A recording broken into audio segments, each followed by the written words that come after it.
ادخلوها بسلام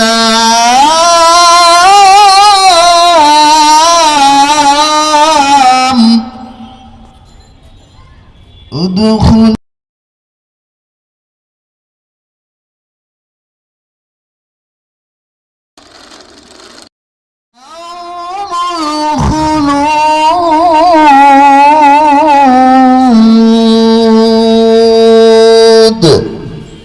صدق الله العظيم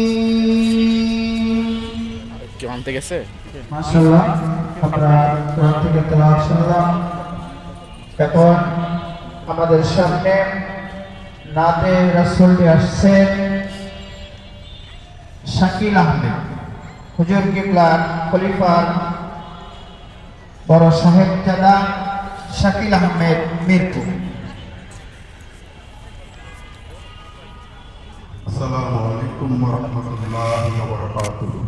নামে দুটি বাতি দিও, নামে দুটি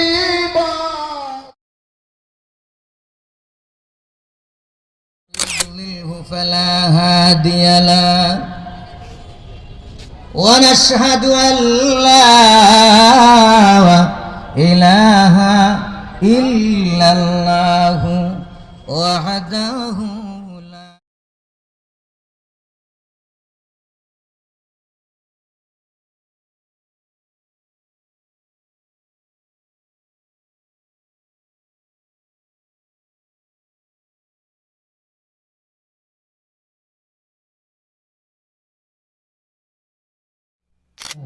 على النبي يا أيها الذين آمنوا صلوا عليه وسلموا تسليما اللهم صل على سيدنا مولانا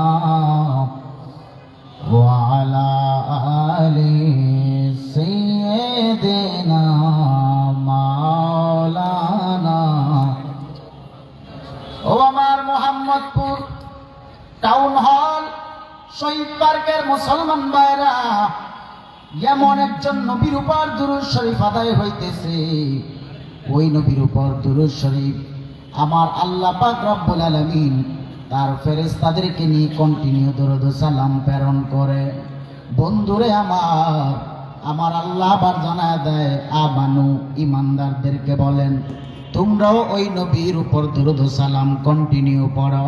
জোরে জোরে বলুন সুবহানাল্লাহ। এ আমার যুবক ভাইরা,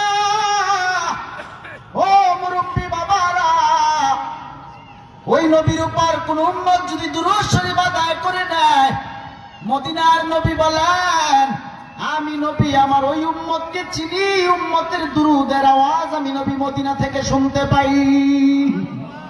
মদিনার নবী বলেন দুনিয়ার বুকে আমার যে সকল উম্মতেরা আমি নবীকে ভুলে না, মৃত্যুর আগ পর্যন্ত যারা নবীর উপর কন্টিনিউ দুরূদ শরীফ আদায় করতে পারে গো, মদিনার নবী বলেন আমি নবী ওই সকল উম্মতের মৃত্যুর পর তার জানাজায় মদিনা মনোয়ারা থেকে শরীক হয়ে যায়।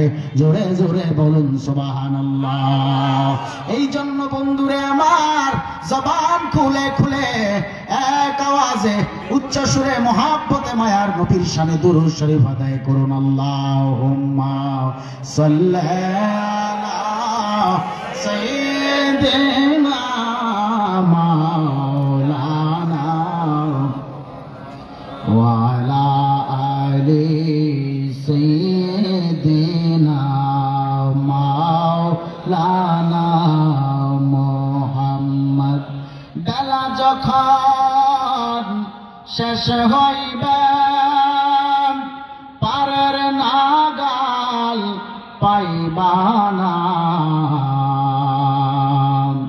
সময় থাকতে পড়ো দুরূদ, সময় থাকতে পড়ো দুরূদ, ওহে আশিক নিরালায় আল্লাহুম্মা সাল্লি আলা মাশাআল্লাহ লানা মুহাম্মাদ ওয়া আলা আলি সাইয়্যিদিনা মাওলানা ओ जाने वाले हाजी जब जाओ तुम मदीना ओ जाने वाले हाजी जब जाओ तुम मदीना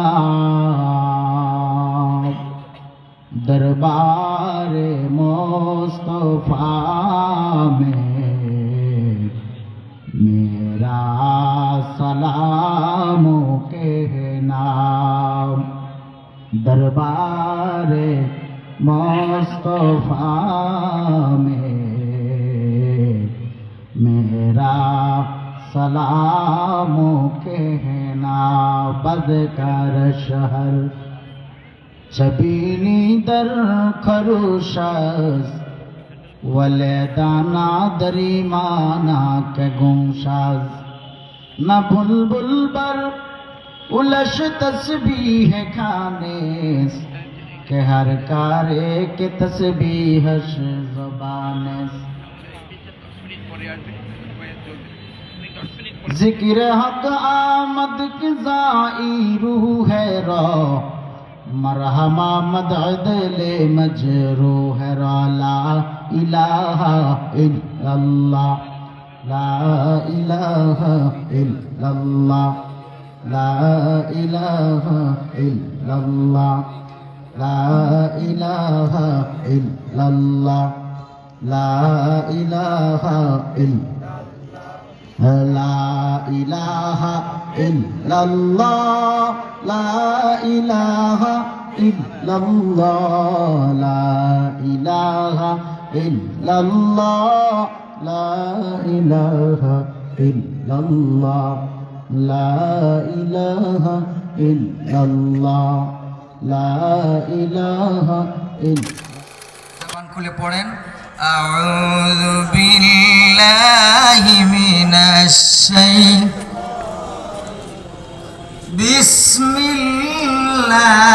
বিসমিল্লাহির রহমানির রহিম ওয়া ইযা কুরিয়াল কুরআন প্রতিনিধি সেখানে তো আমরা সবাই এক, এটা বিশ্বাস করি তো ভাই? আমরা সবাই এক, মুসলমান হই যাই হই, মানুষ মাত্রই কি আল্লাহর সৃষ্টি, আল্লাহর প্রতিনিধি। কেউ হেদায়েত পেয়েছে, কেউ হেদায়েত পায় নাই।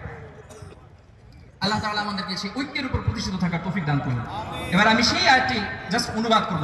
ওয়াতাসিমু বিহাবলিল্লাহি জামিআন ওয়ালা তাফাররাকু, তোমরা আল্লাহর রজ্জুকে সংঘবদ্ধভাবে আঁকড়ে ধরো। সংঘবদ্ধভাবে, খেয়াল করবেন, জামিআ একত্রিতভাবে আঁকড়ে ধরো। ওয়ালা তাফাররাকু, এবং বিচ্ছিন্ন হয়েও না। বিচ্ছিন্নতাবাদীদেরকে নিয়ে রাসূলুল্লাহ সাল্লাল্লাহু আলাইহি ওয়াসাল্লামের খুব ভয়ঙ্কর হাদিস আছে। রাসূলুল্লাহ সাল্লাল্লাহু আলাইহি ওয়াসাল্লাম বলেছেন যে সংঘ থেকে বিচ্ছিন্ন হয়ে মৃত্যুবরণ করলো সে জাহিলিয়াতের উপর মৃত্যুবরণ করলো। নাউযুবিল্লাহ, নাউযুবিল্লাহ। কিসের উপর মৃত্যুবরণ করলো? জাহিলিয়াত, অন্ধকারের উপর মৃত্যুবরণ করলো। রয়েছি আমি গুনাহগার, ইয়া রাসূলাল্লাহ, জীবনে হবে কি তোমার দিদার, ইয়া রাসূলাল্লাহ। তোমার ওই জিয়ারতে যায় হাজারো হাজি মদিনায়, তোমার ওই জিয়ারতে যায় হাজারো হাজি মদিনায়।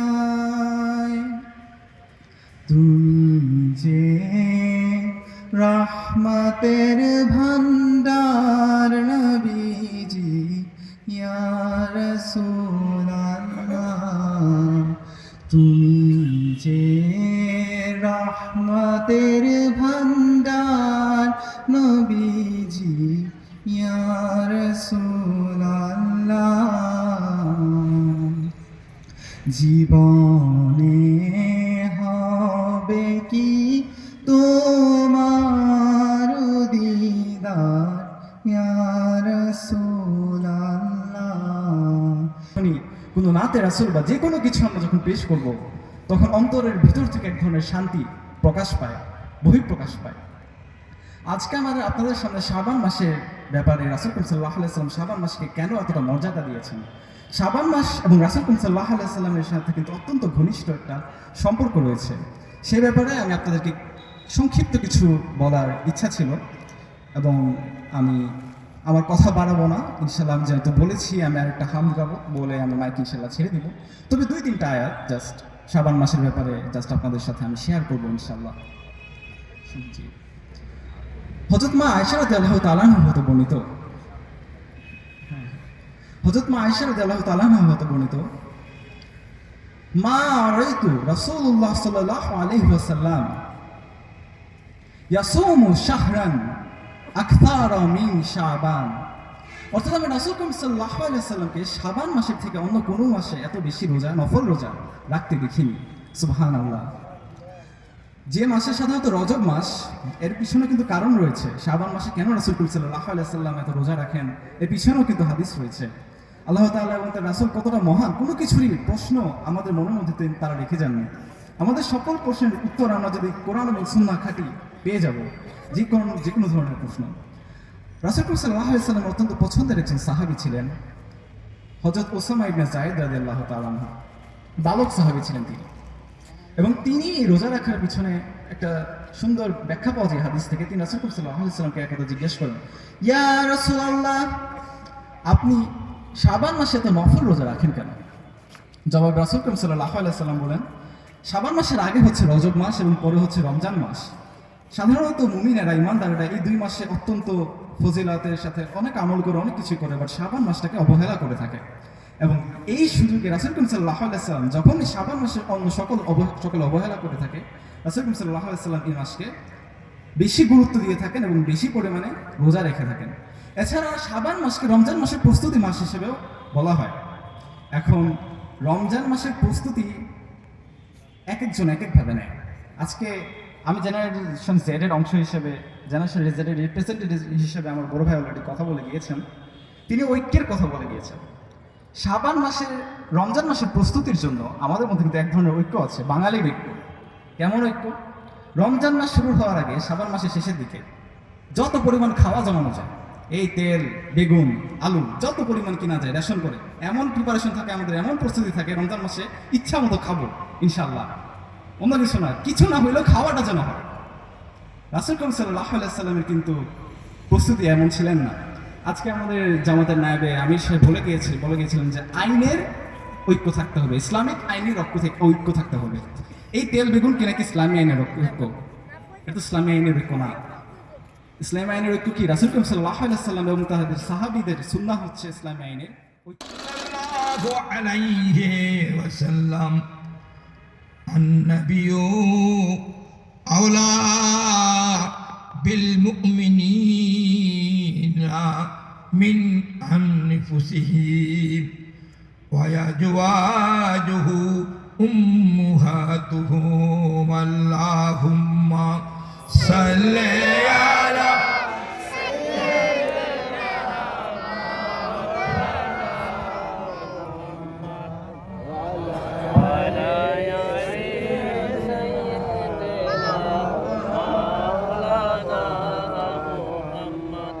जहर मिला के खाना लाया जब काफिरों ने गोश्ती बिरियान बोल उठी उसे नबी की सामने सल्ले अला मौलाना मुहम्मद वाला आले सय्यदना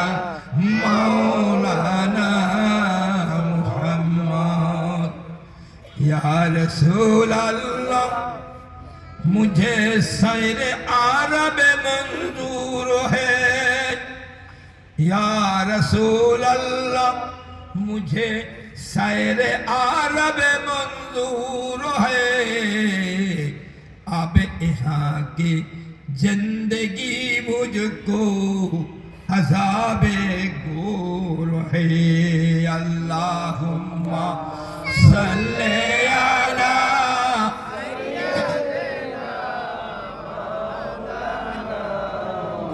सुभान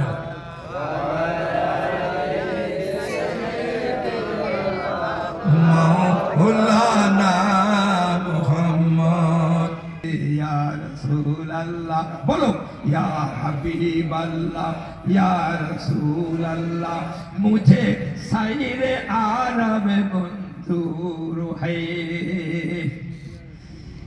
क्यों ना पूरा हो तमन्ना क्यों ना पूरा हो तमन्ना ये महबूब बेनवा आपके बंदा नवाजी आपके बंदा नवाजी मुल्क में मशहूर है या रसूल अल्लाह या हबीब अल्लाह मुझे सैर आरब मंजूर है जोर बोलो सुभान अल्लाह बाबा जनेरा इसके रसूल जिसके अंदर नहीं इसके रसूल जिसके अंदर ना हो उसकी दुआ कभी कबूल नहीं होता है और जिसके अंदर इसके रसूल रहता है उसके लिए जन्नत वाजिब हो जाता है अल्लाह जिसने मेरे नबी को अपनाया जिसने मेरे नबी को हासिल किया उसके लिए सारे दुनिया की मालो दौलत हासिल हो गया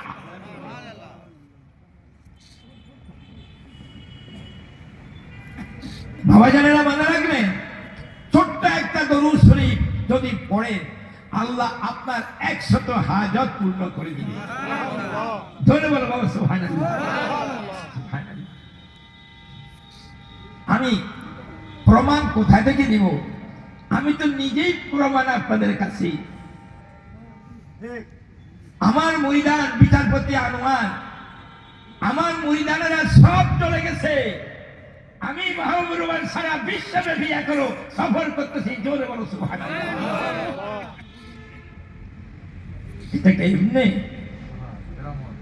सुबहानअल्लाह अमल से सब कुछ हो जाता है যদি বাবা নেক আমল করো তোমাদের জিন্দেগির পথ পরিবর্তন হয়ে যাবে যে আমার এমপি মহোদয় আবার আসতেছেন ইনশাআল্লাহ উনি বলে গেছেন ওনার নাম তো সালাম সালাম মানে কি শান্তি আব্দুল সালাম ইনশাআল্লাহ শান্তি আসবে হ্যাঁ আব্দুল সালাম ইনশাআল্লাহ উনি বলে গেছেন ওনার নাম তো সালাম সালাম মানে কি শান্তি আব্দুল সালাম ইনশাআল্লাহ শান্তি আসবে হ্যাঁ আব্দুল সালাম সাহেব আবার আপনাদের কাছে আসতেছে এই দেশের হতভাগা মানুষেরা নিজের নেতাকে চেনো না যার পিছে গেলে তোমাদের কাজ হবে তাকে তোমরা জানো না তোমরা ঘরের মধ্যে বসে বসে মাছি মারো এই তো তোমাদের হবে না তোমাদেরকে যদি কিছু পেতে হয় নিজের আমিরকে মানো এবং তাকে দিল से জানো कुछ समझा आपने কত নেতা আমি এমপি সাহেব আগে ঘোষণা করে ফেলছি তুমি আসো মাশাআল্লাহ বলো আমি নারে তাকবীর নারে তাকবীর सुभानअल्लाह अमल करो बाबा अमल करो सब काम बन जाएगा इंशाल्लाह एमपी भी बनेगा मंत्री भी बनेगा सब कुछ होगा अगर अमल नहीं क्या कुछ भी नहीं हुआ